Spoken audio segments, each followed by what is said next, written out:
جب سورج لپیٹ لیا جائے گا اور جب تارے بے نور ہو جائیں گے اور جب پہاڑ چلائے جائیں گے اور جب بیاہنے والی اونٹنیاں یوں ہی چھوڑ دی جائیں گی اور جب وحشی جانور جمع کیے جائیں گے اور جب سمندر آگ ہو جائیں گے اور جب روحیں جسموں سے ملا دی جائیں گی اور جب اس بچی سے جو زندہ دفنا دی گئی ہو پوچھا جائے گا کہ وہ کس گناہ کے سبب قتل کر دی گئی اور جب اعمال کے دفتر کھولے جائیں گے اور جب آسمان کی کھال کھینچ لی جائے گی اور جب دوزخ کی آگ بھڑکائی جائے گی اور جب بہشت قریب لائی جائے گی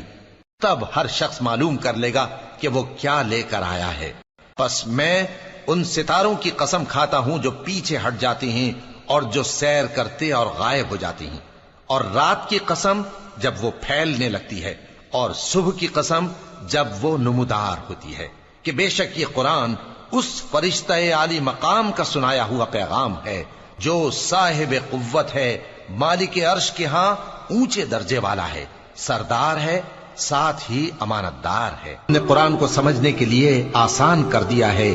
تو کوئی ہے کہ سوچے سمجھے؟ اور یہ کسی شیطان مردود کا کلام نہیں ہے۔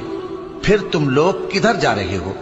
یہ قرآن تو تمام جہانوں کے لیے نصیحت ہے، یعنی اس کے لیے جو تم میں سے سیدھی راہ چلنا چاہے، اور تم لوگ کچھ بھی نہیں چاہ سکتے مگر وہی جو اللہ رب العالمین چاہے۔